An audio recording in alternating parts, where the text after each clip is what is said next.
Like, why go to a gig and just sit and watch it through your phone? It is insane, but it must be partially because it's not, I don't think it's generally for people's own memory to record it and then look back and go, oh, yeah, that was such a good night. Occasionally it is, but most of the time it's to post elsewhere.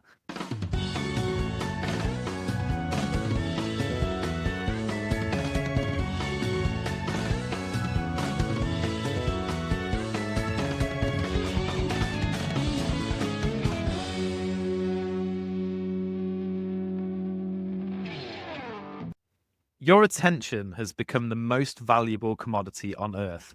Tech companies are worth billions, not because of what they sell to you, but because of what they sell about you. Your time, your focus, your mental energy. We're in an invisible war for your mind, and most of us don't even realize we're on the battlefield. Welcome to Temporally Scripted. I'm Jack Austin alongside Adam Garcia, and today we're examining the attention economy, how your focus became a product to be harvested, packaged, and sold to the highest bidder, and what it means for our collective cognitive future. We'll unpack the sophisticated psychological mechanisms designed to keep you scrolling, swiping, and clicking. We'll explore the constant digital distraction and how it's rewiring our brains, fracturing our ability to sustain deep thought, and potentially undermining democracy itself. Most importantly, we'll share the practical techniques that we follow for reclaiming your mental sovereignty in an age engineered to hijack your attention at every turn. And it's not just not taking your phone to the toilet when you have a poo. Adam, Good morning. I believe you've never taken your phone to the toilet to have a poo. It's still true to this day. Have you ever taken your phone to the toilet for anything else? No, I don't think so. Maybe I needed to take a picture of a fault in the bathroom to send to a landlord. I didn't. And to be honest, what you just said there is so outdated because now you can just put ChatGPT on video and it will tell you what the fault is. I've done that with a few things recently, actually. Not so much faults, but just taking pictures of things and saying, how do I use this? What should I do? And go, oh, yeah, just actually amazing. Yeah, yesterday I turned it on the camera mode and showed it my daughter swimming so it could come up with a bespoke plan for me to get her to be better at swimming and more confident so that she can do it without her float. And it like watched her and was like, oh yeah, you can do this and do that. And you should test this, and just mental, absolutely crazy. Yeah, really is mind-blowing stuff. Yeah, and I've done it with like supplements and things like that and just taking pictures of things and going, okay, I've got these. When should I take them? What should I do? And I go, oh, I'll come up with a plan for you. I'm just really like smart. It's wild, isn't it? But yes, AI will come up today, but it's certainly not the topic that we're here to talk to our lovely audience about. So, attention economy, how many hours a day, and if you have your iPhone there, you can check, do you spend on your phone? What is your screen time, sir? Let's Shame have a yourself. look. I'm assuming it's shame. It might not Well, let's have a look. Screen time today so far is already 3 hours, 54 minutes. be. That's You've quite got a to lot. stop with those cat videos. Perhaps you should take cocaine. Apparently, I've picked up my phone 34 times today. Bearing in mind, right now it's only 12:45. What's your daily average? Let's have a look. Daily average in a week, 12 hours, 13 minutes. But That's I'm not sure. That could be between my phone and computer. Yeah, I mean that's not terrible. My screen time for the week is 10 hours and 35 minutes and a daily average of 2 hours and 38 minutes. It's still quite a lot. Yes, and most of it 2 hours and 11 minutes of my 10 hours is ChatGPT. 2 hours of it is WhatsApp. An hour and 28 minutes is Messenger. So a lot of mine is messaging and AI, basically. And my daily average pickups is 43. Which I guess because I guess a lot of your time is spent at a computer. And so I guess that if you were away from your computer for a day, your amount of pickups would be a lot more, I guess. Yeah, yes and no. So because I spend most of my week at my computer, on Sundays I don't do digital, so I don't touch my phone at all. And I think that brings my average down. I would say both of us are on the low end, which is scary when you think about it. I read that the average person is 3 hours and 15 minutes now, which is insane. Yeah, 20% of conscious life, with the average touch amount of 2,617 times. Which is nuts. Yeah, because another one that I saw was like around 3,000 feet of scrolling in a day for the average person, which is just a little bit higher than the Statue of Liberty. Oh, shit. Come on, that's insane. Yeah, I mean, 2,617 times daily. You're touching yourself more often than the average. I'm not going to go down that route, but yes. That's a lot of touching phones. It's an obscene amount of touching. Yeah, I don't know what society is coming to, really. And I wonder how much of that touching does happen in the toilet. Yeah, I don't know how much of it happens in the workplace or just out in public in general. And it is, I mean, talking about the attention economy, but the amount of attention that people are actually giving to their phones to a point where you see people driving a car, looking at their phone, quite happy to risk the lives of them and other people just for the sake of replying to something on Messenger or checking something. Or you walking down the street, we've all had it where one's just like this with a phone and you have to get out of the way or walk into them.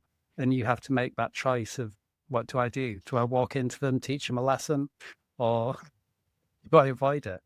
I usually, you can probably guess what I usually do in that situation. But I am also guilty of using my phone while driving, even if I just think, it's just a quick check. And I give myself like these these nonsense excuses that I'm better at this than other people, so I can concentrate on both while I just reply to this quickly.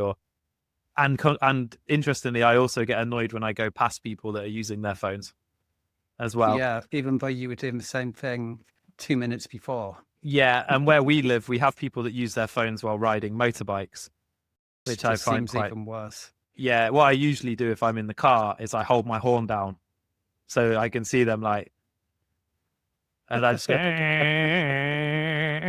next to them just because they're swerving around in the road. That makes me feel a little bit better about it.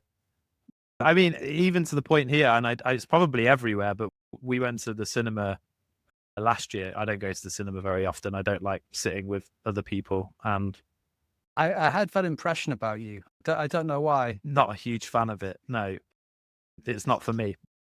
And also here, because it's all subtitles, people talk when the movie's on, which gets me all stabby. I went to the cinema and it was like the first time in a long time, and there were some things that were really nice, but then at the same time you watching, and then there's like some family and one of the kids starts like crying, or then someone spills a drink, and just all this stuff's going on, and you're like, I'd rather just do it at home. If I want to go to the toilet, I can pause it, take my phone with me, obviously. If I want to go to the fridge and grab something, I can do the same. And it's like, you're in a nice, relaxed environment. Yeah, there's not like the feeling of being around hundreds of other people. And also, they don't have salted popcorn in Vietnam. So what's the point in going? You do get massive drinks, which is, standard. But yeah, no nachos, no massive salted popcorn. It's two of the things I actually enjoyed. You need like almost a liter of Coca-Cola. No, this is it. But my point to it was, we were there, we were watching a film, Oppenheimer, which I would recommend. It's a good film. But because it's quite a long and involved and thinking about film, but for the last 40 minutes, most of the cinema were looking at their phones because they weren't getting the gratification. It wasn't Fast and Furious 17. So people were like, well, Yeah. I'm not getting nearly enough dopamine off this film. Where's The Rock? Maybe The Rock will come in a second and start kicking people's ass. So yeah, even if the point is, we live in a world now where you can go somewhere to watch and pay money for what is and I bet in the UK it's about £20 to go and do it without a drink, to go and watch a giant TV essentially, and that is not stimulating enough for you to not then look at the small TV that's in your pocket at the same time. Bananas, isn't that? Yeah, but you see it all the time, people paying money for different experiences to go somewhere. And the first thing they do when they're there is just go and distract themselves with this box of flashing lights. And it's kind of like a sign of addiction, because it's, the easy way to stop smoking, the Alan Yeah. Carr book. Yeah. It's like in that he's on about when you're a smoker, it could be like the happiest day of your life, like your daughter's getting married or something like that, and you're in the wedding service and you should be there being really happy, but all you can think is, I can't wait to get outside and have a cigarette. And it is almost like that. It's like there's no event, there's nothing that could be happening where people can't resist the urge to just get the phone out and do what? Yeah. Occasionally it's for photos, but the majority of the time it's just for some like banal rubbish. Yeah, and to be honest, I don't get the photo side of thing or the video side of thing unless you're in it. Because like people there's two things that really grind my gears on this one, right? They really get my goat. Here we go. So one is when people go to some scenic place or some big temple or Angkor Wat or whatever, and they go and take loads of photos of stuff. Like, who the f is looking at their photos later? Like, really? Like, I get it. If me and you took a selfie outside Angkor Wat, right? Cool. It's a memory of me and you at Angkor Wat. But then you go and take another 100 photos go on Google. There's like hundreds of professional quality photographs that have been taken by people at all times of the day that are much, much better than the photographs you could ever possibly take. So why are you wasting your time? What should they be doing instead? Looking at it with their eyes. Do you know what I mean? That these two things in your face that are literally that create the memories in your mind of what you've seen. Look at those. It's a bit like that. There's a photo that did the rounds a while ago on like social media, and it's people at a gig. It's like packed out, and everybody's like this, taking photos with a phone, and there's one person stood there actually watching it through their own eyes. And that's my other gets my goat big one that I wanted to mention. Yeah. Why do that? And then you see some people are even sad enough that they'll go to the lengths of uploading it onto YouTube. Nobody gives a shit about your low sound quality, crackly, in the crowd video of Coldplay. Get foot. It's out of focus. You got all this sort of hiss. For me, with gigs, I'm so high on drugs that I don't even know what my phone is. You don't even know who you are. Or I where don't you even are. know who I am, where I am. I remember watching The Prodigy at Glastonbury in 2009, and I didn't touch the same piece of dirt with my feet more than once. I wasn't filming shit, man. I don't even know if I had a phone. I don't even know how to operate a phone at that stage. Like, why go to a gig and just sit and watch it through your phone? It is insane, but it must be partially because it's not. I don't think it's generally for people's own memory to record it and then look back and go, oh, yeah, that was such a good night. Occasionally it is, but most of the time it's to post elsewhere to get the likes or to show off in some ways or to get some recognition from the herd of you did something interesting. And I can totally relate to that, because I know, as someone who posts content for my business, like a year ago, I would often be like, oh, I want to check, have I got any, how many likes have I got, how many comments have I got? And it was a real thing where I'd be like, oh, look, I've got 10 likes, oh, I've got 20 likes. And I felt that it's like, oh, okay, let's go and check it.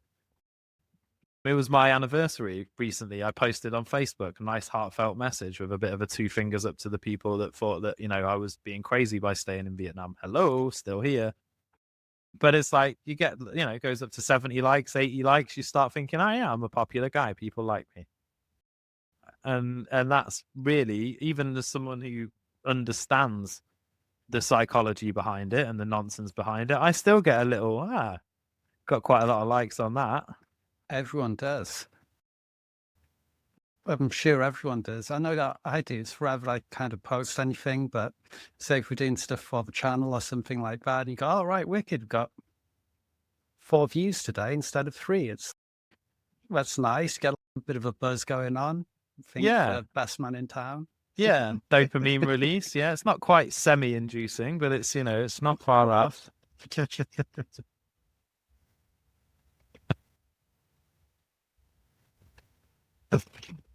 Which it is that thing, intermittent variable rewards. And that's the most addictive thing that there is psychologically. Not the most addictive, but kind of close to it. And that's what's been utilized by these social media companies all the time. And that's what it is. And it's causing people to behave in these crazy ways, like seeing everything through the eyes of a phone rather than their biological eyes, just to post and do this thing.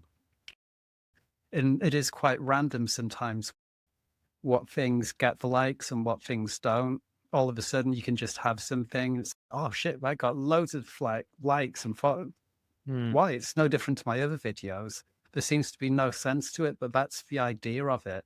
I think it's that intermittent variable reward system, just like a slot machine. Yeah. Yeah.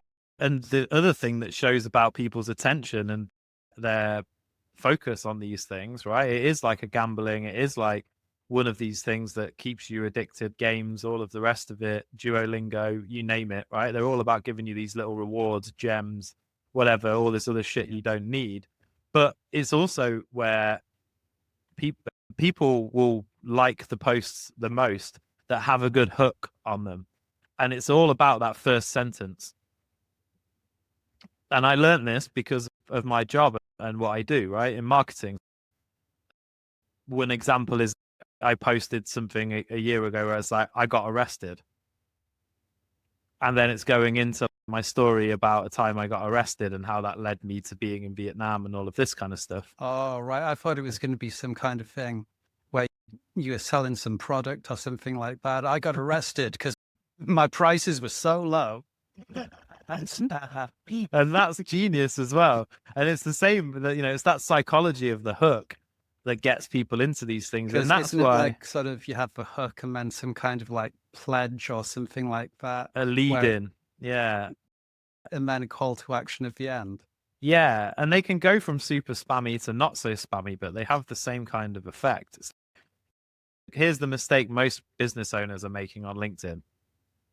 And it's not to do X, Y, and Z, which is like the standard. You're not following me on LinkedIn. That's your biggest mistake. Exactly. Yeah. All these things where you see, you'll never guess what Tiger Woods' first wife looks like now. And you're like, no, I can't guess. I want to know. Show me. Even though I don't really care one bit about Tiger Woods or his ex-wife or any of this. This is of no importance. Yeah. And it's the same as what it would be in the past before the internet, where someone goes, oh, you never guess what? Oh, wait, hold on. And you're like, whoa, what? Yeah. Tell me. Do you know what I mean? Because it's that suspense. And these guys have become professionals at it. And so much so that it's also the problem and not the problem, the fault of advertising people But Facebook are about to, Mark Zuckerberg just said that he's going to change all advertising to AI generation so that you just tell him what product you want and what market you want to go after, and they do everything. The copy, the ad stuff, everything, because they know the formula of what works exactly, because they've tracked it. They've monitored humans creating adverts and what gets clicks, what doesn't, what audiences work for certain things. And Facebook knows you better than anybody does. It really does. That's crazy. I didn't know they were going to start doing that on Facebook.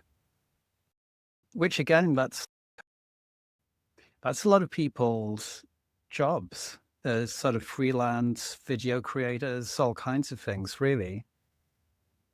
Yeah. But now people can just go directly to Facebook, say, I want you to make this. Okay, here you go.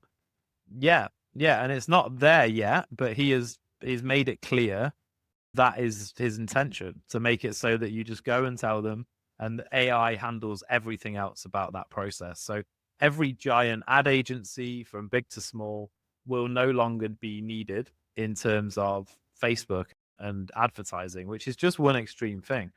And if you think about the, how many hundreds of billions of dollars online advertising is worth right now, some of that is in the agencies that run it. So they're going to take over these things, and they know exactly what to do to trigger dopamine and give you the same feelings as food, sex, gambling, and all the other stuff that we know triggers dopamine.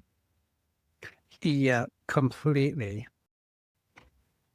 I was reading, where did it go? Yeah, that internal Facebook documents revealed that the company tracks over 52,000 personal attributes per user to optimize engagement, which is just insane. Then each user's attention is sliced into around 1.1 million data points annually to perfect the capture of mental focus. Yeah, I which mean, is the lengths that they've gone to do that. The complexity of it is insane. yeah, because that's obviously you got basic attributes, height, hair color. They haven't got that on me. You, Facebook. Like all of those different attributes. Then you can go for all the psychological attributes, but that must be literally down to is more likely to click the left thing than the right thing, or is slightly more into purple than they are green, but a little bit less into whatever maybe than they are based this. on time as well. So maybe at certain times you're more likely to look at certain things or scroll past certain things. So yes, so many different, like you say, just tiny little details about each person. And then there'll be like where it overlaps with different people and can go, okay, well, all of these people, they can have this advert. Yeah. And then it even knows if you like, you know, you don't want to click on something, and you're like, oh, but I'll have a little cheeky scroll past and a little read. And it knows that as well. Yeah. It knows where your eyes been focused. Yeah. Yeah. So, I mean, there's that. And all of this basically shows us there's a machine that is able to hold your attention systematically while also reducing your attention span so that you jump between so many things. And if you imagine that it takes about 20 minutes to focus on something, as I remember, and to refocus if you get distracted. So that level of distraction on people's creativity and ability to deliver is absolutely insane. If you think about the impact that has on the world as a whole, on growth, on business, on everything, is wild. Yeah, completely. And I mean, just thinking, even in terms of attention spans, I think we mentioned this in a previous episode as well, but where the average attention span had gone down from around 12 seconds, I think it was like 10 years ago or something, to around 8 seconds now, which is kind of similar to a goldfish or a little bit less. it's just crazy, and it is just sapping people's attention and just taking it away to this other place. It's like dragging someone to a casino every so often, like every 15 minutes or something like that, just briefly, and then letting them out again. Yeah. Yeah, no, totally. So I think we see that these guys are set up to do a lot of this stuff. I feel like I've got a better handle of it over the last 6 months, maybe a little bit longer than most. And that does make me a bit snobby about it as well. Like I'm I sure it see, does. Yeah, now you're yeah, better than everybody else. You see all the other peasants around you, sort of. looking at their phones, recording like random scenes that they could look at it on YouTube or whatever, creating channels that, yeah, anyway. I'm not going to go into that. But how then do we avoid these things? So do you have notifications on your phone? For some things, yeah, but for some things, no. So I don't have any notifications for, say, Facebook. I do for Messenger, but that's all. Because if not, I just get messages, notifications about just loads of crap that I'm not interested in. So I only really use notifications for things like text message, WhatsApp, Messenger. That's about it, I think. Yeah. On delivery company, that's it. What about yourself? So for me now is just Grab, which is food delivery. And to be honest, now I've moved into the middle of nowhere. I don't use that anyway, so I could turn that off. But clearly, if somebody is trying to deliver something to you, then you need the notification. And that's it. Yeah, I don't have anything else. My Facebook is off, my Messenger is off, my WhatsApp is off, and I just check it at certain times of the day to see if I've had messages. And quite often I don't even reply to them. And it's funny what happens is when you stop replying to people straight away, They stop they sending stop you sending you messages. messages. Yeah. Yeah, because they know you're not just going to answer their Strange, right? question on a whim. So people would message me stuff before and, oh, how do I do this? Or even staff, oh, I'm a bit stuck with this. Oh, we'll do this and this. Okay, thanks. And then they know they can ask you next time. If they know they're not going to get an answer all day, they figure their own shit out. And they'll actually go, oh, well, I could just use ChatGPT or Google and find this. Because a lot of the time with those kind of questions as well, when people do it, it takes them as much time writing that question to ask you as it does to write that question and ask ChatGPT or do a Google search. Exactly. Yeah. And I went through that stage of have you Googled it? Have you chat GPT'd it? And then I was like, this is taking me too much time. I'm just not going to answer. Just straight, I'm not going to reply. Now, if someone phones, my phone will ring. So I can ignore it. But honestly, my life is so much easier now. I don't. And it's weird because I went through that process and I had this anxiety. Oh, what if I got a message in there? And you got that uncertain sort of feeling. Could be something really important there. That could be missing out on something. Yeah. Which is probably a part of psychology as well. They do a bit of that FOMO kind of thing where it feels like, well, everybody else is doing that. If I'm not doing that, am I missing out on something? What could have happened while I was away from that? Yeah. The answer is nothing. No, nothing that important. If somebody's dying or really needs you right now, they can phone me and it will ring and I'll see it and be like, oh, that's weird. And I'll likely answer it. Possibly. There's a 70% chance. But I mean, usually if something's an absolute emergency, someone will phone you once. And if you don't answer, they'll phone you again. So really, you can even filter it further of, well, they've only phoned once. How important can it be? I'll get back to them later when I've got time.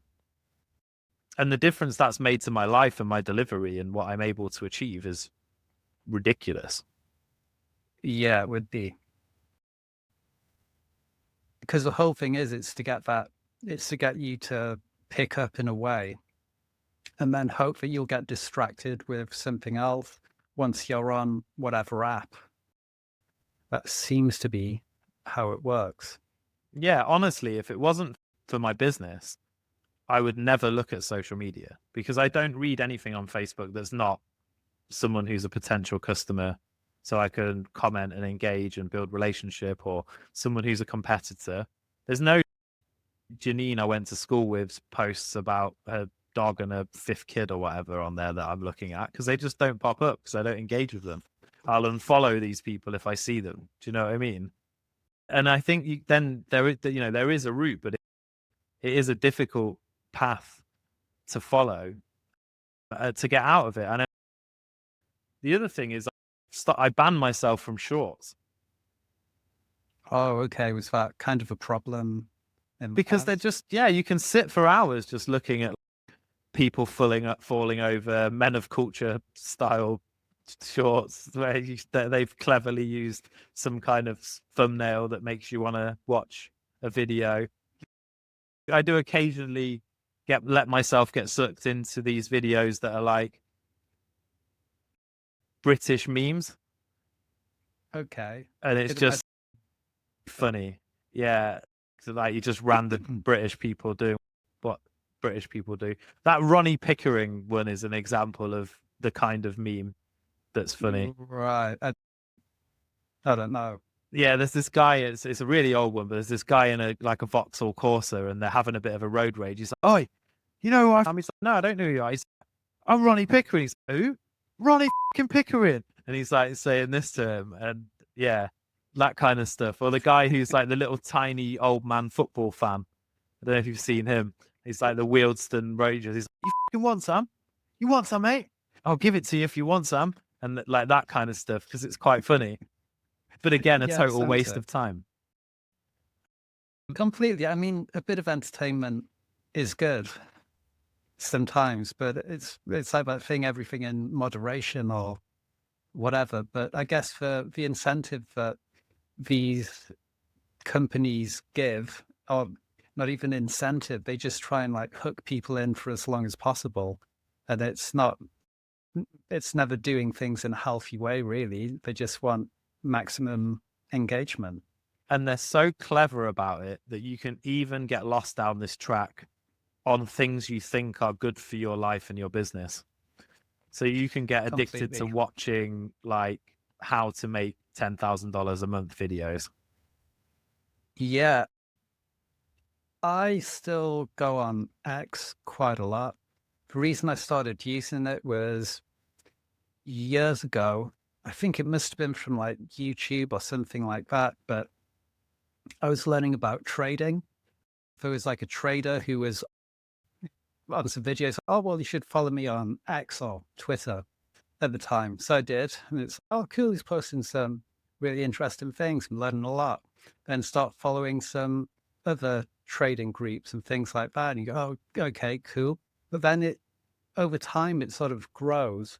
So you're still saying, "Oh, I'll go on Twitter. It's good for me. I'm learning constantly." But then you've started following some other accounts here and there. And eventually, just like anything else, you're scrolling through this thing where it's just like this avalanche of bullshit, basically. It's just unstoppable. And it's like and then the learning kind of stops in a way.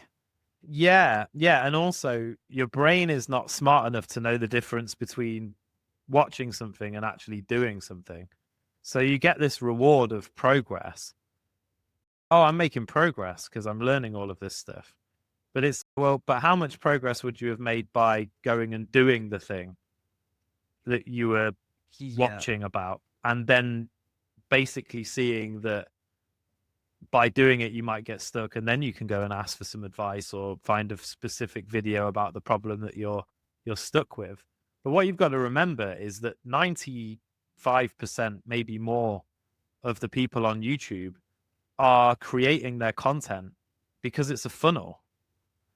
And what I mean by that is it's a sales funnel. They want to give you the what and the why of something so that you pay them for the how. Yeah. Now that's fine, but eventually you need to just pay them for the how and then go and implement it, because otherwise you're never going to get the full picture. Yeah, completely. And it's not even just those kinds of things on YouTube. You see it in a similar way with the news. So because people think it's, oh, well, no, it's okay. This is a good reason to be on my smartphone scrolling. I'm reading the news. I'm getting up to date with everything. But nearly all of that has adverts in it, or it's click through links to whatever else. And it's all, like you say, it's one big funnel that's just trying to drag people in one way or the other. Yeah, with the end goal of selling you something. Now that's fine, but you shouldn't treat that like a learning experience. You should treat that like a shopping experience. So I want to learn this skill. For example, I want to learn how to do drop shipping. Okay, I'm going to go and watch all the top drop shipping people, and I'm going to apply some of the things that each of those people tell me to do. And then I'm going to choose one and pay for their program based on which one resonates, which one works, which one I kind of got the value from. But trying to just learn it all on there. I mean, there are some people, don't get me wrong. Of course, there are people that give it all away for free, and their model is I'll get lots of viewers and then I'll get adverts and endorsements and whatever, so I can make my money that way. And you do find people who give away all their education for free on there, for sure. And some people as well, it's kind of, it's a welcome break when people do that. And they go, okay, I'm really successful at doing this. I'm going to give it away for free. You can watch my videos. I'll get some ad revenue. Rather than the guy who goes, I make 7 figures a month. I'm going to tell you how to do it. You can find out by paying me $2,000 a month to join my course. If you're so successful, why are you so desperate for this money? Yeah, and that's it. And it's figuring out that balance of who to trust, because the other thing is some people will say they're giving it all away for free, but they're not. In a roundabout way, they're going to move you through the funnel. So they just get you to trust, because humans aren't that good at remembering things. That's the problem. Like, we think we're much better at remembering things than we really are. So somebody can tell you something initially. Hey, let's hop on a call and I'll help you. I'll give you some free insights into the strategy for this. And then you get on the call and they're like, okay, so where are you now? Where do you want to be? Da, da, da, da. Okay, I'm sure I can help you. Let's dig more into that. And then they go through this process of coaching you to a solution, which is what I do in my business. And it's not a bad thing to do, but it's not what it seems. Yeah. There's always an angle to everything that everybody does. And there has to be, of course, because you can't just go around doing stuff for free. It's just not how the world works, right? It would be nice if it did, but we are in an economy of attention, and that applies to everybody and everything. It's not just the platforms, it's the people using the platforms as well. And there has to be a way to get people to part with their money. And so there's always some layer of deception to it, because if not, people wouldn't necessarily buy anything. Or it's to get them past that first stage. Well, yeah, it's because people are so against being sold to, because there are so many shitty salespeople out there, that everyone's got this wall. So even if I say, for example, you have this problem, it's causing you a debilitating issue, right? You may be living at 50% quality of life. And I come up to you and I go, Adam, got this thing, solves this problem, give me $50. You're probably going to go, no. Yeah. You need it. It's going to improve your quality of life. Even if I go, listen, I'll give you your money back if it doesn't work, you're going to be like, no, I'm not giving you $50. But if I come to you and go, hey, Adam, how's it going, mate? Oh, yeah, it's all right. Oh, what's going on, man? Oh, well, I've got, just a bit and I'm feeling a bit down. Well, why are you feeling down? Oh, because of this. Then, I was like, oh, man, that must be terrible. Like, how does that impact this and this? I bet it'd feel great if you didn't have that problem. Do you know what? I've got this thing. It might work. It might not. Do you want me to tell you about it? Yeah, well, okay, this is it. It's said that they do this. They guarantee that if it doesn't work, they'll give you your money back. And do you want to know how much it is? Yeah, it's $50. You're probably going to go, okay, cool, I'll get it. And that you take it and it solves your problem. You're like, that's awesome. But you still would have said no if I hadn't have done it that way.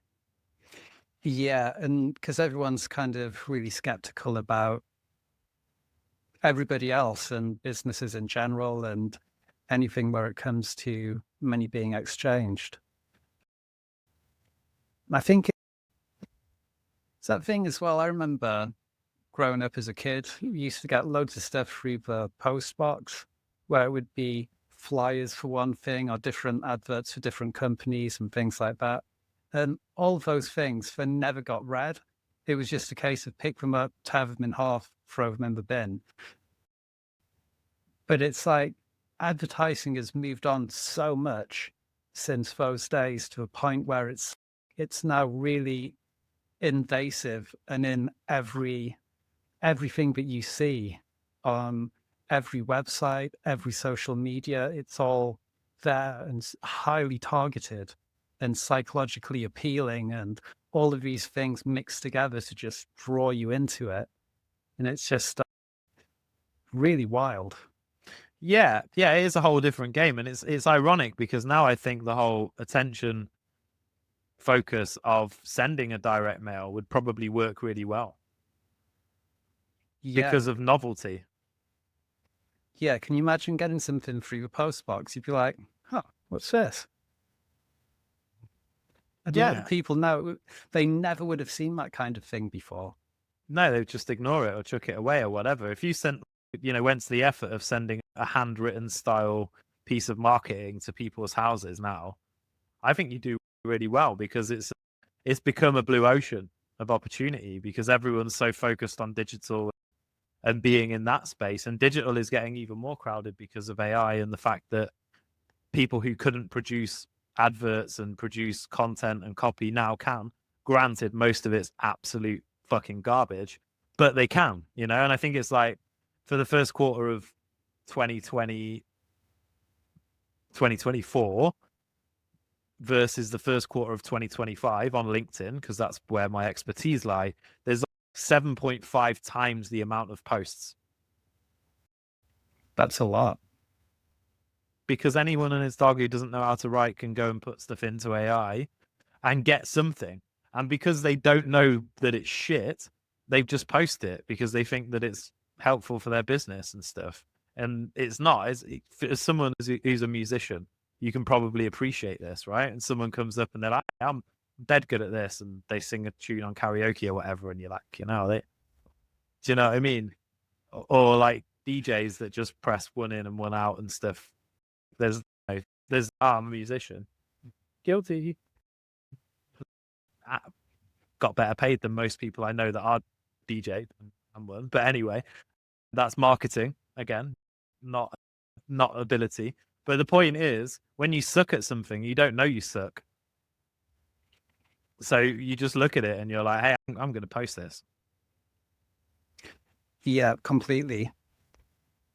But also I think with some people with AI, they kind of go, oh, I've done this on ChatGPT. ChatGPT's dead good. So what it's just produced for me will be dead good. I'll post this on my social media now. Elevate your brand and unlock your true power. If I emoji. Ever been hungry? Emoji. Well, I've got a thing for you. It's called food. Well, I mean, that's actually better than the average, but yeah, you get this the is idea. A game changer as the world is evolving, or something like that.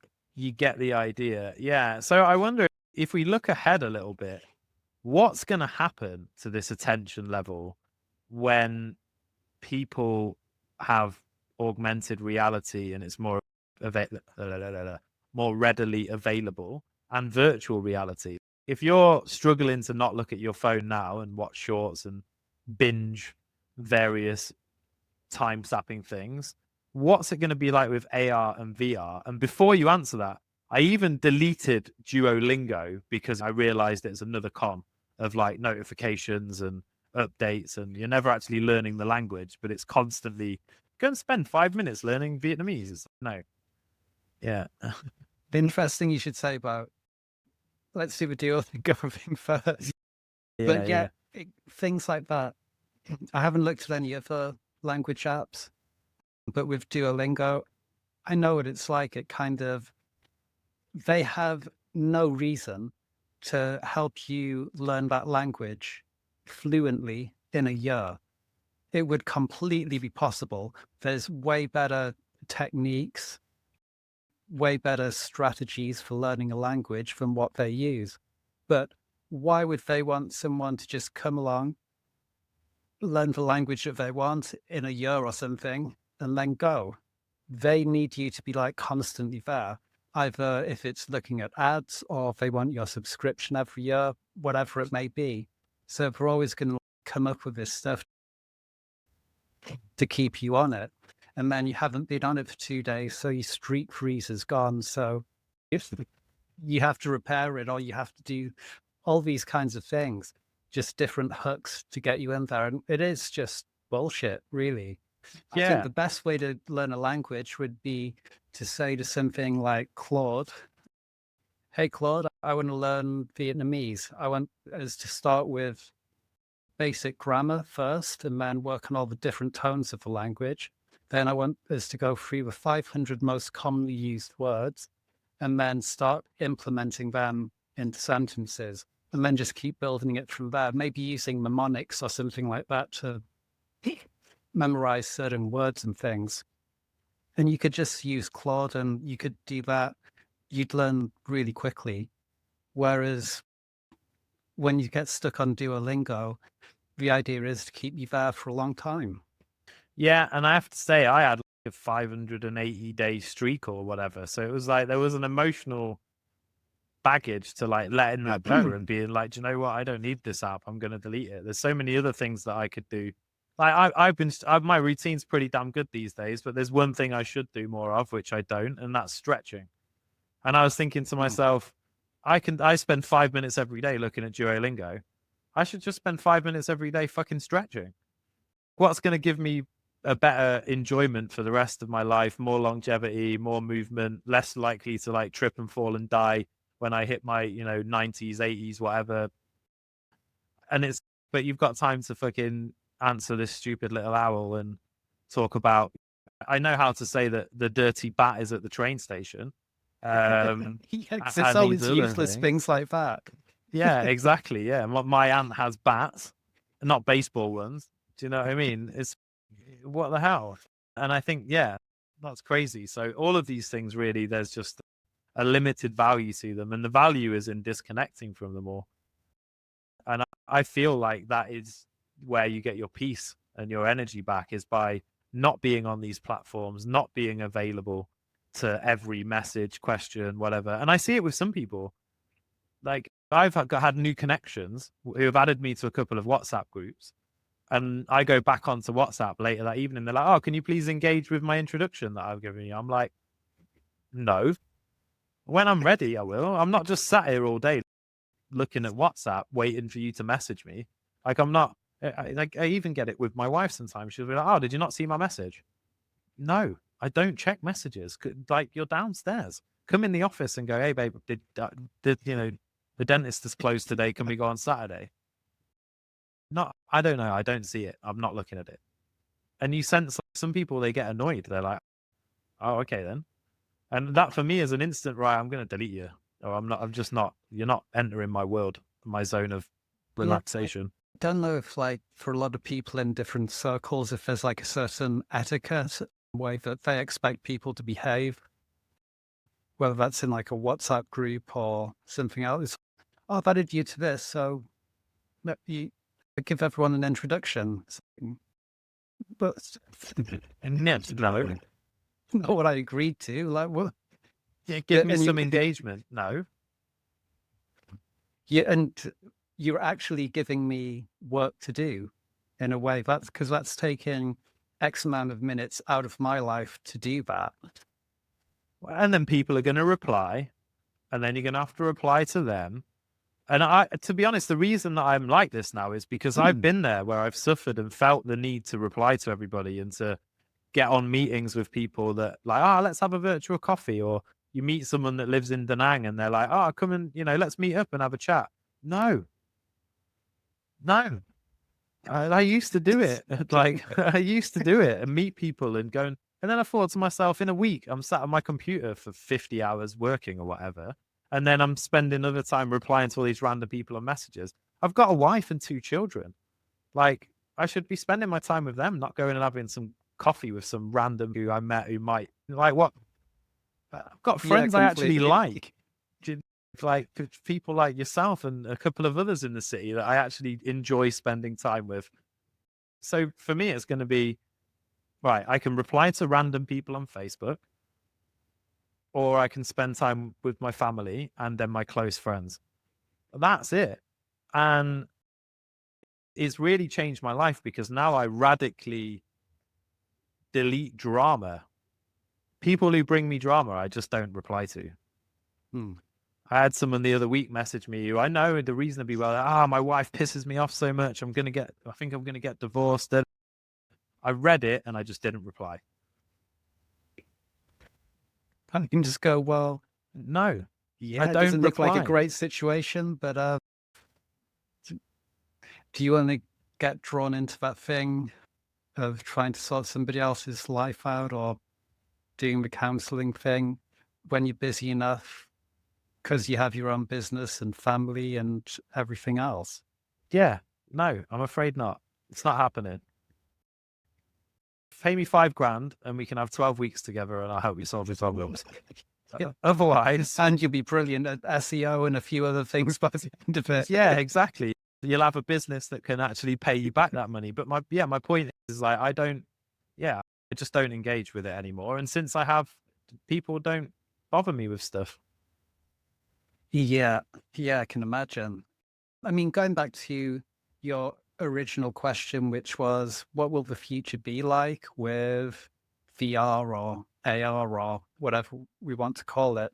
I mean, it's just going to be insane because it's going to be fully immersive experiences where it will be like a sort of sensory overload in some ways, which is so if we think that social media is addictive now, it's going to be way more addictive if you're putting on like a headset or something like that and you're actually walking through this virtual world. Yeah, yeah. I have 2 views on it. One is the dystopian view, which you just over level covered, right? A high level coverage. Part of me thinks the roads are going to be so quiet. All the like physical attractions, like the beaches and the mountains and stuff, are going to be empty. All the idiots are going to be sat in virtual reality all day. It's wonderful. How wonderful will it be that everybody that is not worth spending time with will be addicted to this thing and sat underground somewhere in a dark room, not consuming my space? And you'll just be strolling around having a nice day. It'll be like COVID all over again in Da Nang, where you can It's just go absolute to every paradise. attraction, every resort, the whole lot for cheap prices, and it's empty and you don't have to queue because everyone else is like, I can't be arsed. I'm just going to put my headset on, sit at home and do whatever I want at home. I think it might just be the thing that saves humanity. Yeah, it could be. Emissions, carbon usage. People would just be like, I ain't got time to eat a proper meal. Just inject me with the nutrients and the straw and just stick one at my arse so it pumps out the shit. And a Black Mirror, they're just like, nah. Kind of like the Matrix, but just not as cool looking. Yeah, and you could literally have your virtual world, your virtual life, go to work in that kind of space and everything, really. But yeah, it's pretty grim. I mean, I think just for the whole thing, anyway, it's like that idea that if the product is free, then you are the product. And this is really what is going on with the social media things. So, have you heard of the term surveillance capitalism? No. I'll read the definition, but it's very similar to the attention economy thing, but okay. Surveillance capitalism is a term coined by Harvard professor Shoshana Zuboff to describe an economic system where companies collect vast amounts of personal data, often without explicit consent, and use it to generate profit, typically through targeted advertising, behavior prediction, and manipulation.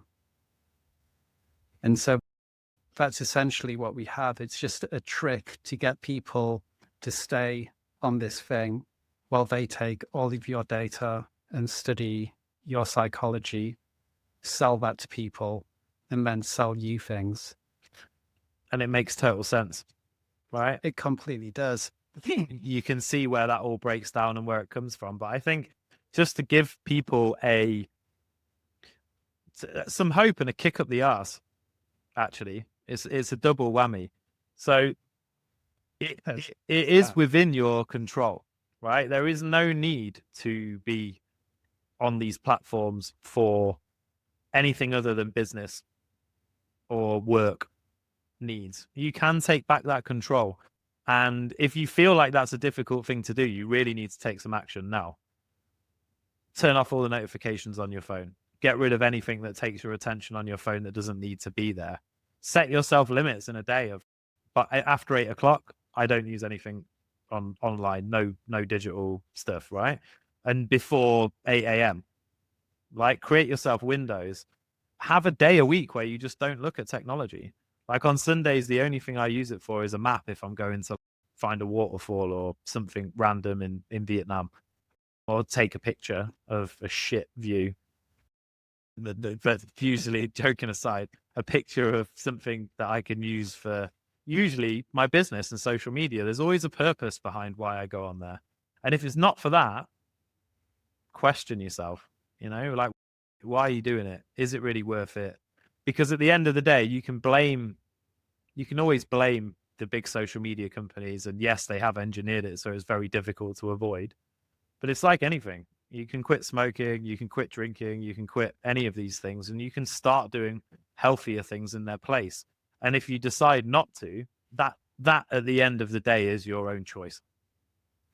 Yeah, and I think it's a bit like that thing as well, which I guess we've talked about before, but it's widely recognized that cigarettes and alcohol and drugs are bad for your health. You shouldn't Tasty, do them. but bad. Maybe not do them all the time. But we don't seem to recognize that so much with even like TV in some ways, but especially newer forms of social media. It doesn't seem to be widely recognized that this is addictive and it's bad for you.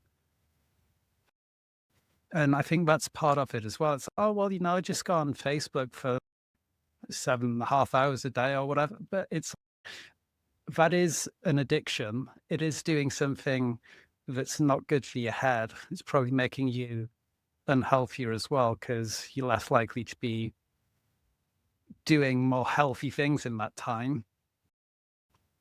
But we just don't think of it as a bad thing or something that's massively unhealthy. Yeah, because you can't see, and then it's the problem with everything as habits. And I think this brings us to a nice point of kind of wrapping up. But it's the same with all habits, good or bad. Like, good habits don't seem like anything's happening now. But in the long run, you see the benefits and the difference of following those habits. And bad habits, you get the reward, the feeling of something happening right now. But you don't see the negative impacts until much later. There's a delayed negative to it. And it's the same, right? If you take working out, for example, you can do that for 2 or 3 years and then you'll see a real difference, right? I know I was someone who couldn't cycle on a exercise bike for more than a minute without being out of breath. And now I can easily sit there 20, 30 minutes non-stop and I'm pedaling, whatever. But it's taken time to get there. That doesn't happen on day one. But if you go and binge watch a load of short videos, you get this instant feeling of something being nice, but it takes time for it to wear down your dopamine receptors. It takes time for you to not be able to have fun in other ways. It takes time for you to to get all of these negatives of sitting there with your head like this all day or whatever.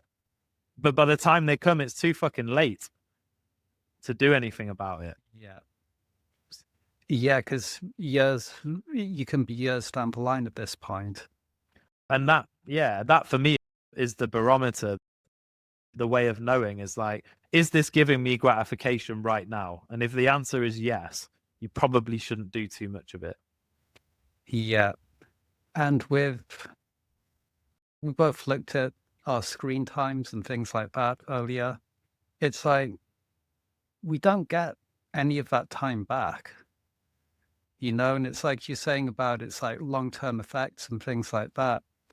So in a year from now, if I use social media for 2 hours a day, that's a hell of a lot of hours that I've been putting my attention into that thing when I could have been putting it into some kind of personal development thing, or I could have been putting it into a relationship or spending time with other people or anything that is more fulfilling than basically going on a place so that these companies can take your data and sell it and sell you crap that you don't need.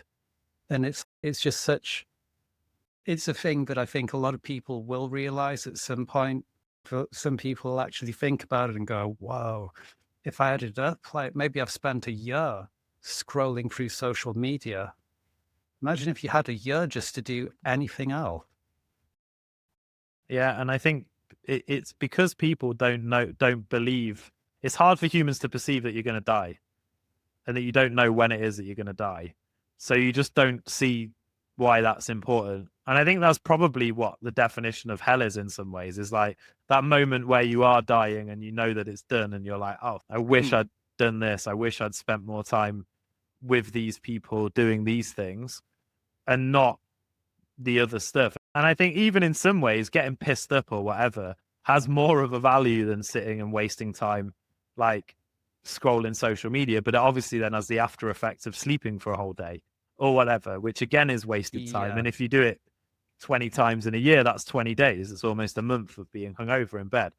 But you get the point. And I think that brings us to a natural conclusion. But this battle for our attention is really a battle for our sense of being a human.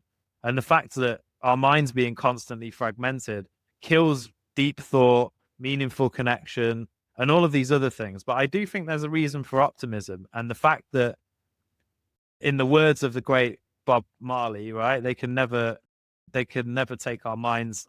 I'm fucking that up terribly, but I think you know exactly the point I'm talking about, right? You can free yourself from mental slavery. And I think that is the idea, right? You need to do that and reshape your relationship with technology to use it as the tool that it is. And I think that is the most radical act, is becoming intentional about where we direct our energy and our conscious awareness. So on that note, next week over, under, I'm not teaching anymore. I don't know where that came from. Next week, around, on, under, in, temporally scripted, we're tackling what might be a defining challenge of our era, which we're calling the Silicon Shadows, the dystopian potential of artificial intelligence. And it's part of a 2-episode series. So we're going to go through what the downsides of AI could be and what the absolute benefits of maybe taking us to a utopia could be after that. So we're going to examine the genuine existential risks posed by increasingly powerful AI systems and ask whether we're sleepwalking into a future we wouldn't choose to create, or maybe a little bit of Skynet. So guys, how has the attention economy affected your life and work? What strategies do you use to reclaim your focus? And do you scroll while you shit? Reach out to us on X and through our website. And as always, until next time, Adam. Yeah, see you next time, folks.